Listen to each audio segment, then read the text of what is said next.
Thank you all. Please be seated. Thank you all very much. I appreciate your hospitality, Mr. Chairman. Thank you very much for the fine job you're doing. I am honored to have just taken a tour of this important museum with Sarah Bloomfield, who arguably is one of the best museum directors in the country.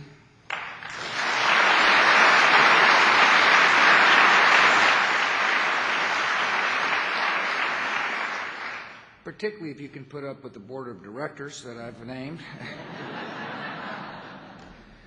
I thank you all for serving. I appreciate you taking on this important assignment. For my friends on the board will tell you that I hold the Holocaust Museum dear to my heart. You will hear me express my appreciation for the work that is being done here, and I mean it sincerely. I thank very much Elie Wiesel for joining us. He's a big figure in the life of the world, as he should be. He speaks with moral clarity. And I can't thank you enough for being a leader of talking about what is right. And I'm honored to be in your presence.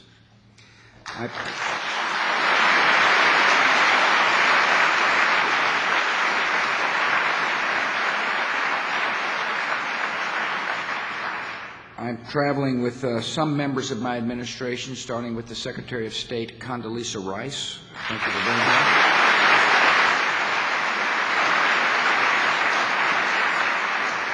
Presidential Special Envoy to Sudan, Andrew Natsios. Thank you for coming over.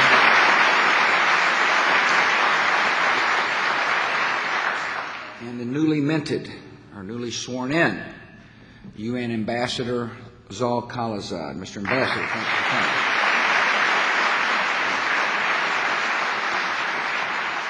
I want to thank the members of Congress who've joined us. Appreciate you taking time. I thank the members of the diplomatic community who have joined us. Honored that you are here. I thank the survivors of the Holocaust who have graced us with your presence.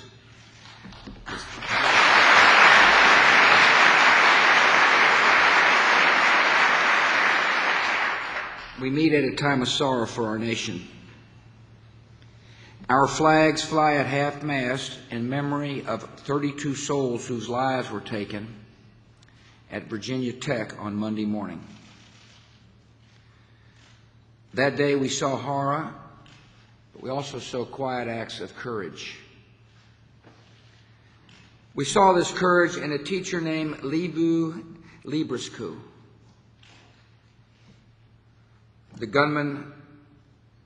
With the gunman set to enter his class, this brave professor blocked the door with his body while his students fled to safety. On the day of remembrance, this Holocaust survivor gave his own life so that others may live. And this morning we honor his memory and we take strength from his example. This is a place devoted to memory. Inside this building are etched the words of the prophet Isaiah. You are my witness. As part of this witness, these walls show how one of the world's most advanced nations embraced a policy aimed at the annihilation of the Jewish people. These walls help restore the humanity of the millions who were loaded into trains and murdered by men who considered themselves cultured.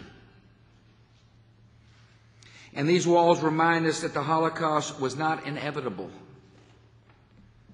It was allowed to gather strength and force only because of the world's weakness and appeasement in the face of evil.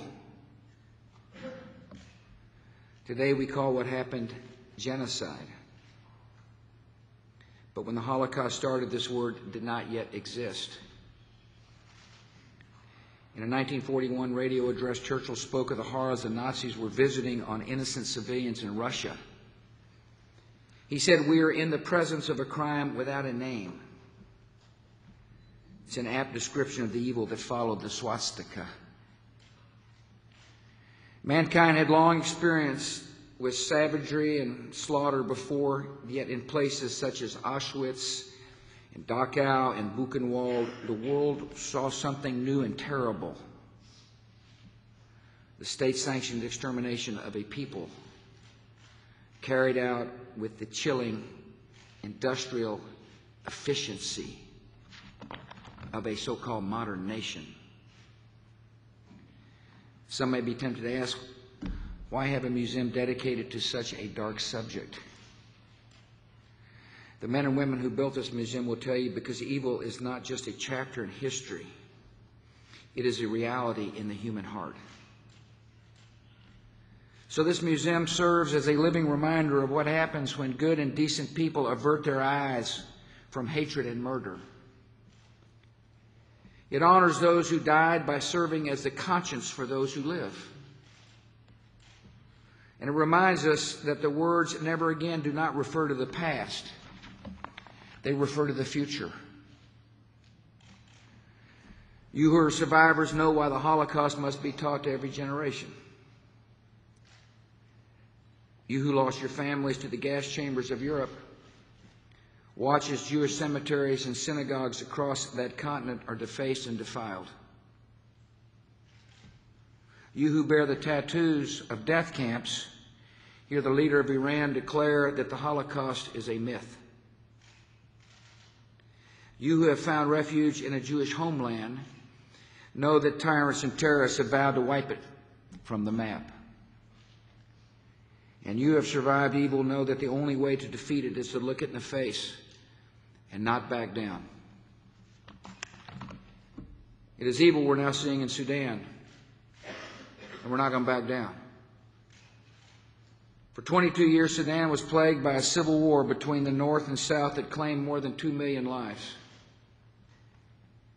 That war came to an end in January 2005 when Sudan's government and rebels in the South signed a comprehensive peace agreement that the United States helped to broker. Under this historic accord, Sudan established a government of national unity that includes a first vice president and other cabinet members from the country's south. It also established a government for southern Sudan that the United States is providing with aid and other assistance. Unfortunately, just as peace was coming to the south, another conflict broke out in the west, where rebel groups in Darfur attacked government outposts. To fight this rebellion, the government in Khartoum unleashed a horse-mounted militia called the Janjaweed, which carried out systematic assaults against innocent civilians. The human toll has been staggering. More than 200,000 people have died from the conflict or from malnutrition and disease that have spread in its wake. And more than 2 million people have been forced from their homes and villages into camps both inside and outside their country. Ending the violence in Darfur requires better security for the people of Darfur. It requires progress toward political reconciliation. Today, more than 7,000 African Union troops have been deployed to Darfur, and they serve courageously. The problem is the area they patrol is the size of Texas. 7,000 people is not enough to provide the security the people of Darfur need. Ultimately, the violence will continue until Sudan's government and the rebel groups reach a political settlement that includes traditional community leaders, representatives of civil society, and African and Arab tribes in the region. This museum cannot stop the violence. But through your good work, you're making it impossible for the world to turn a blind eye. Earlier, I saw an exhibit that puts faces on millions of men, women, and children who have been killed or driven into the desert. I also saw an interesting new venture that you've arranged with Google Earth. As a result of this partnership, millions of internet users around the world will be able to zoom in and see satellite images of the burnt-out villages and mosques and schools. No one who sees these pictures can doubt that genocide is the only word for what is happening in Darfur, and that we have a moral obligation to stop it. The United States is helping to lead the effort. Last May, I announced an agreement for Darfur that we helped broker between the Sudanese government and the largest rebel group. It's a positive agreement. It gave us some sense of optimism that we could help stop the genocide. Under this agreement, Sudan's government promised to disarm the Janjaweed and punish all those who violated the ceasefire. The main rebel group agreed to withdraw into specified areas. In August, the United Nations followed up this agreement with a new Security Council resolution. This resolution authorized the UN mission in Sudan to extend its forces to Darfur, to transform the existing AU forces into a larger, better-equipped UN peacekeeping mission. The UN recognized there were not enough forces in Darfur to bring security and peace. In November, the United Nations, the African Union, the EU, the Arab League, the government of Sudan, the United States, and 12 other nations reached another important agreement at a meeting in Addis Ababa. This agreement strengthened the terms of the ceasefire, re-energized the political process, and called for the joint UN-AU peacekeeping force to go into action, a force that would be nearly 3 times the size of the existing AU force. These are all good agreements.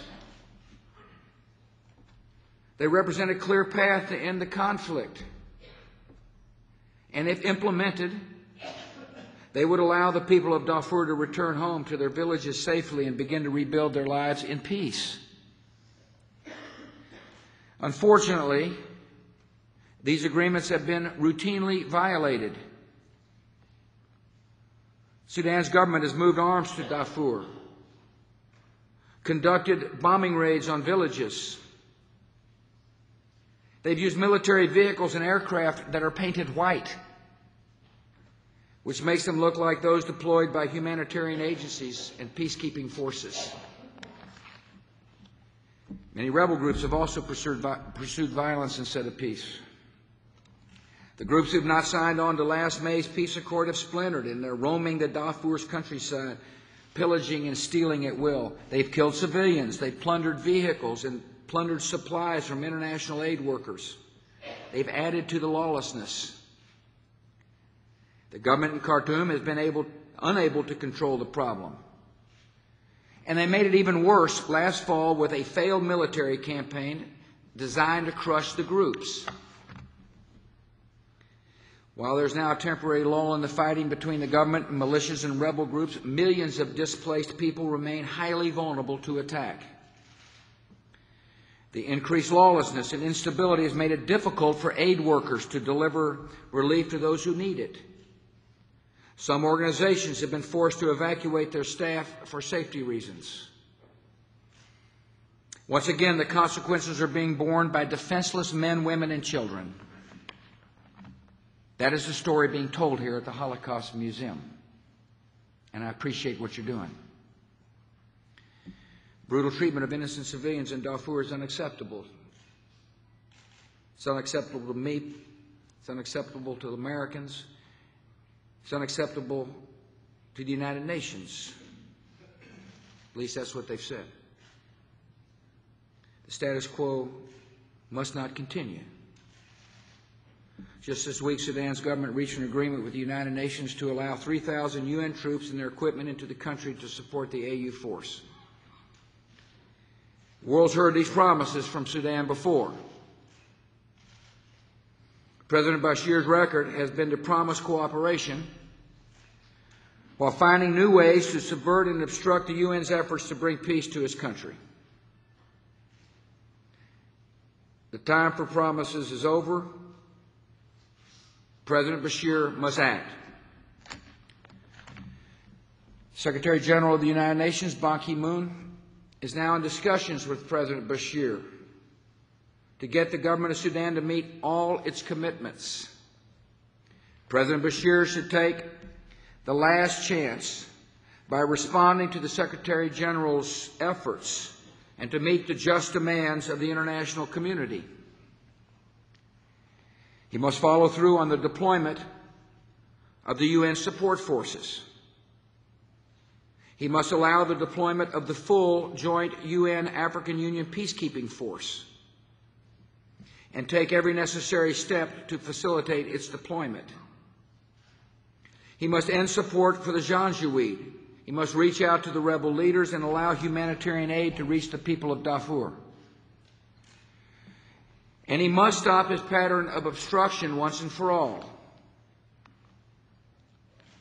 I have made a decision to allow the Secretary General more time to pursue his diplomacy.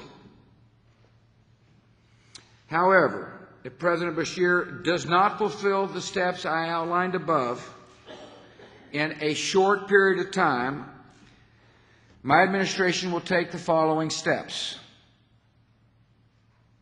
First, the Department of Treasury will tighten U.S. economic sanctions on Sudan.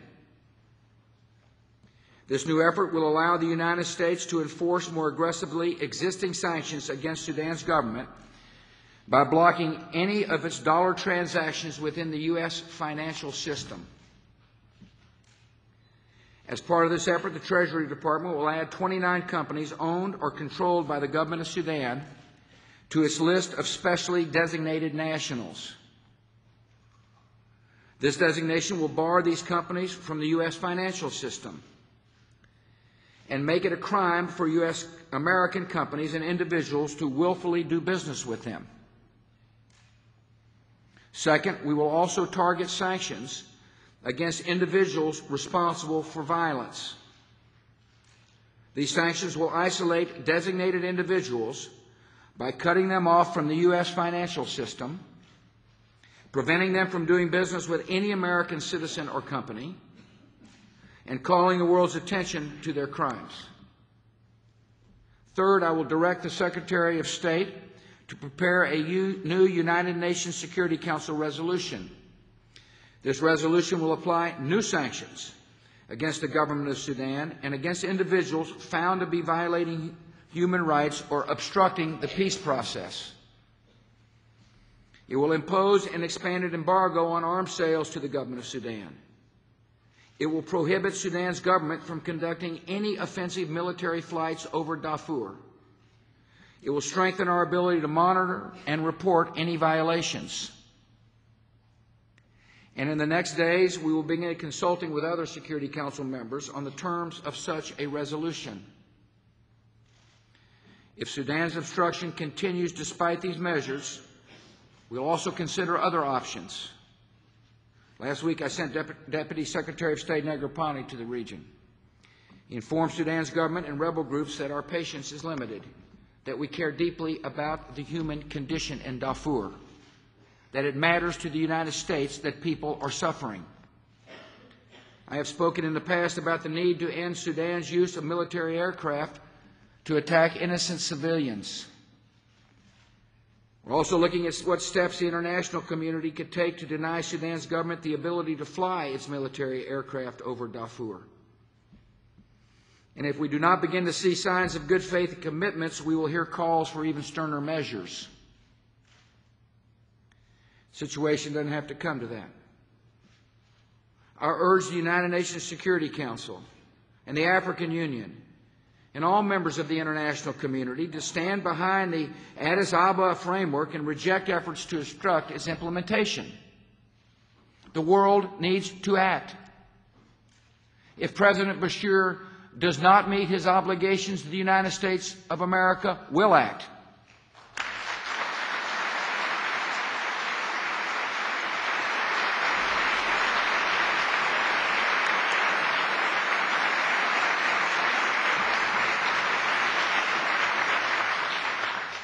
As we continue to pressure the government of Sudan to meet its commitments, we will continue our engagement in support of the people of Darfur.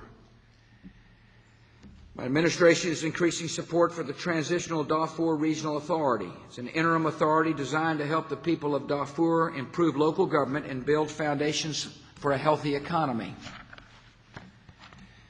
We're increasing support for Sudan's first Vice President and the United Nations and African Union special envoys who are working to bring the rebel groups together and get them to sign into the peace process. We're continuing our humanitarian assistance to the people of Darfur. Since 2005, the United States has devoted more than $2 billion to humanitarian relief and development. And I thank the American people for their generosity. We'll continue to bring relief to the people of Darfur. We'll continue to insist that rebel groups and the Sudanese government allow international workers to deliver this relief to the people who depend on it. All the people in this room and people in this country have a vital role to play. Everyone ought to raise their voice. We ought to continue to demand that the genocide in Sudan be stopped. During my tour of the Darfur exhibits this morning, I was shown a photo of a one-year-old girl who had been shot as her mother fled the Janjaweed. Although the mother tried to protect her baby, it was to no avail. When the photo was taken, an observer nearby began to shout, "This is what they do. This is what happens here. Now you know, now you see." Thanks to the efforts of the people in this room, the world knows and the world sees. And now the world must act. Thank you.